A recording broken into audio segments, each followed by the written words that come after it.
Hello friends. तो कैसे हैं आप सब? आई होप आप सब ठीक होंगे। तो दोस्तों, हमने इस वीडियो में आपको ह्यूमन आई यानी कि मानव नेत्र में क्या क्या होता है, उसके क्या क्या पार्ट हैं, वो कैसे कार्य करता है, ये सब कुछ हमने आपको इस वीडियो में बताया हुआ है। तो चलिए हम बिना टाइम वेस्ट किए अपनी वीडियो स्टार्ट करते हैं। लेकिन वीडियो स्टार्ट करने से पहले मैं आपसे कहना चाहूँगी कि अगर आपको वीडियो पसंद आए तो प्लीज़ सब्सक्राइब लाइक ज़रूर करें, और अगर आपको अच्छी लगे वीडियो तो कमेंट कर हमें ज़रूर बताएं। तो चलिए हम वीडियो स्टार्ट करते हैं। तो सबसे पहले तो हम आपको ये डायग्राम दिखाना चाहेंगे कि मानव नेत्र का कैसा डायग्राम होता है। तो देखिए, इसमें हम देख सकते हैं कि इसमें 3 लेयर हैं, 1 2 3, यानी कि मानव नेत्र में 3 लेयर होती हैं और ये गोलाकार होता है। तो चलिए हम आपको इसी डायग्राम की मदद से दिखाएंगे कि इसमें क्या क्या पार्ट होते हैं, ये कैसे कार्य करता है। तो चलिए, तो हमारा पहला, नेत्र के निम्न कौन कौन से भाग होते हैं इसके बारे में हम बात करेंगे। तो हमारा पहला नंबर है दृढ़ पटल। तो देखिए, आपको इसी डायग्राम की मदद से ये दिखाएंगे, आप कभी भूलेंगे नहीं ऐसा। तो देखिए, ये हमारी मानव नेत्र है और इसकी सबसे ऊपरी परत आपको दिख रही होगी दृढ़ पटल की। तो यानी कि हम ये कह सकते हैं कि मानव नेत्र की सबसे ऊपरी परत जो होती है दृढ़ पटल कहलाती है। तो देखते हैं हमारा क्या है। दृढ़ पटल, नेत्र गोले के ऊपर एक श्वेत रंग की परत पाई जाती है, उसे दृढ़ पटल कहते हैं। दृढ़ पटल बाहरी आघातों से बचाती है। हमें आँख में जो भी चोट हो लगती है, यानी कि बाहरी आघातों से दृढ़ पटल ही हमारी आँखों की रक्षा करती है। अब हमारा दूसरा नंबर है कोरोइड परत। तो कोरोइड क्या होता है? कोरोइड देखिए, दृढ़ पटल के नीचे काले रंग की एक झिल्ली पाई जाती है, उसे कोरोइड कहते हैं। ये प्रकाश को अवशोषित करके उसके आंतरिक परावर्तन को रोकती है। तो कोरोइड कहाँ पर पाई जाती है? दृढ़ पटल की नीचे वाली परत है। देखिए इस डायग्राम में दृढ़ पटल ये सबसे ऊपरी वाली परत है और इसके जो नीचे वाली परत है वो हमारी कोरोइड होती है, और ये प्रकाश को अवशोषित करती है, अवशोषित करके उसके आंतरिक परिवर्तन को रोकती है। अब हमारा तीसरा नंबर है जलीय द्रव्य। तो जलीय द्रव्य क्या होता है? कार्निया और नेत्र लेंस को ठीक बीच में एक नमकीन द्रव्य भरा होता है, जिसे जलीय द्रव्य कहते हैं। तो कार्निया देखते हैं हमारी कहाँ पर है इस डायग्राम में। ये देखिए, ये कार्निया है और जलीय द्रव्य के बारे में हम लोग पढ़ रहे हैं। तो कार्निया और नेत्र लेंस के बीच में जो हमने डॉट डॉट से दिखाया हुआ है, ये जो हमारा भरा है ये जलीय द्रव्य होता है। तो कार्निया और नेत्र लेंस के ठीक बीच में एक नमकीन द्रव्य भरा होता है, जिसे जलीय द्रव्य कहते हैं। अब हमारा नंबर 4 रेटिना। तो रेटिना देखिए, क्रोन सॉरी, यहाँ पर कोरोना लिखा है, लेकिन यहाँ पर कोरोना नहीं, यहाँ पर कार्निया होगा, ठीक है,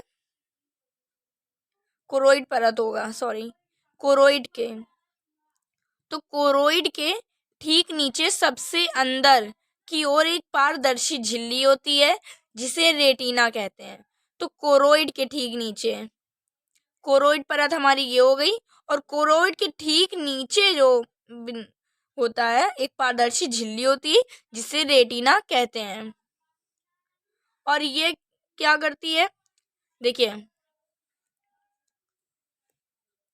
ये प्रकाश शिराओं से मिलकर बनी होती है, ये प्रकाश शिराओं से मिलकर बनी होती है। ये वस्तु के रंग, रूप और आकार का ज्ञान हमारे मस्तिष्क तक पहुंचाती है। जो भी हम देखते हैं अपनी आंखों से कि कौन सी चीज़ किस कलर की है, ये सब उसका आकार क्या है, ये सब हमारे मस्तिष्क में पहुंचाती है। तो ये काम किसका होता है? रेटिना का, और ये प्रकाश शिराओं से मिलकर बनी होती है। अब हमारा पांचवा टॉपिक है अंध बिंदु। ठीक है फ्रेंड्स, अंध बिंदु। तो अंध बिंदु कहाँ होता है? जिस स्थान पर प्रकाश शिराएं रेटिना को छेद कर मस्तिष्क तक जाती हैं, उस स्थान पर प्रकाश का कोई प्रभाव नहीं पड़ता है, उस स्थान को ही अंध बिंदु कहते हैं। तो जिस स्थान पर प्रकाश शिराएं, देखिए, ये हमारी प्रकाश शिराएं हैं। और प्रकाश शिराएं रेटिना को भेद कर मस्तिष्क तक जाती हैं। उस स्थान पर प्रकाश का कोई प्रभाव नहीं पड़ता है। मतलब रेटिना को छेद कर मस्तिष्क तक जा रही हैं जहां पर इसका कोई प्रभाव नहीं पड़ रहा है प्रकाश का, तो उस स्थान को ही अंधबिंदु कहते हैं। ये देखिए, ये हमारा अंधबिंदु है। अब हमारा पीत बिंदु आता है। नेक्स्ट है हमारा पीत बिंदु। तो रेटिना के ठीक बीचों बीच एक पीला भाग होता है जिसे पीत बिंदु कहते हैं। इस बिंदु पर बना प्रतिबिंब स्पष्ट दिखाई देता है।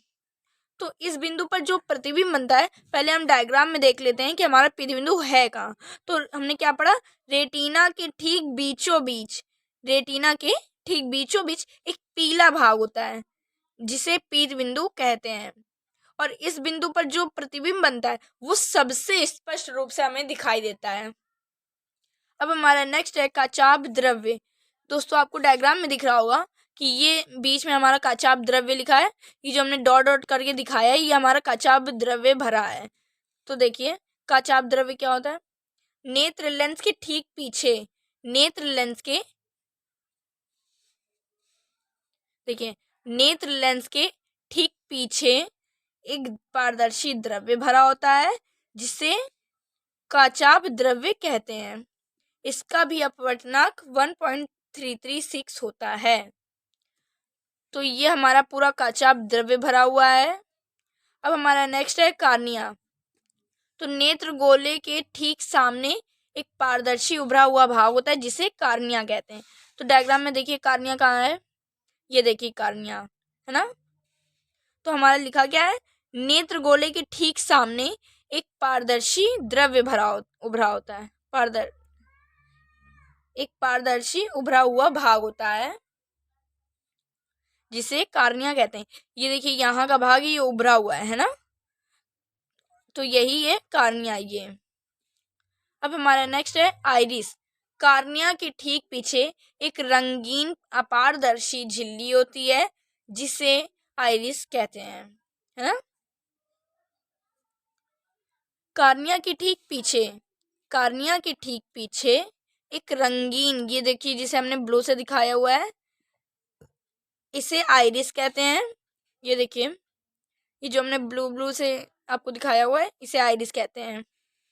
कार्निया के ठीक पीछे एक रंगीन झिल्ली होती है जिसे आइरिस कहते हैं। अब हमारा नेक्स्ट है नेत्र तारा।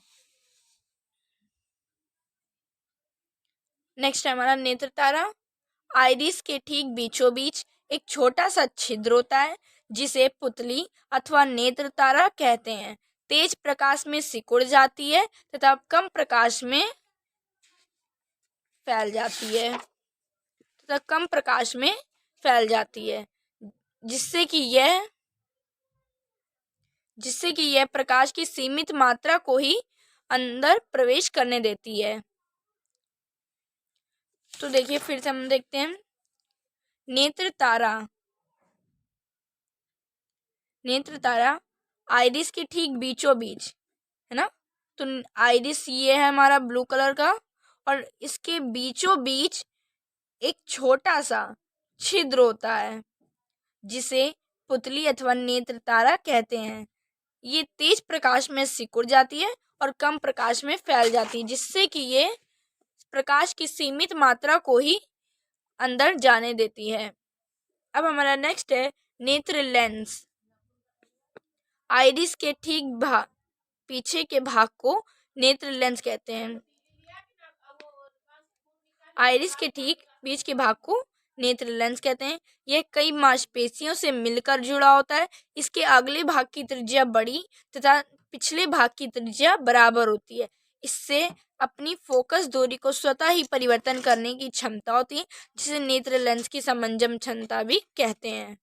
तो दोस्तों, अगर आपको वीडियो अच्छी लगी हो, पसंद आई हो, तो प्लीज़ सब्सक्राइब ज़रूर कीजिए, शेयर कीजिए, कमेंट कीजिए and all that. Bye friends.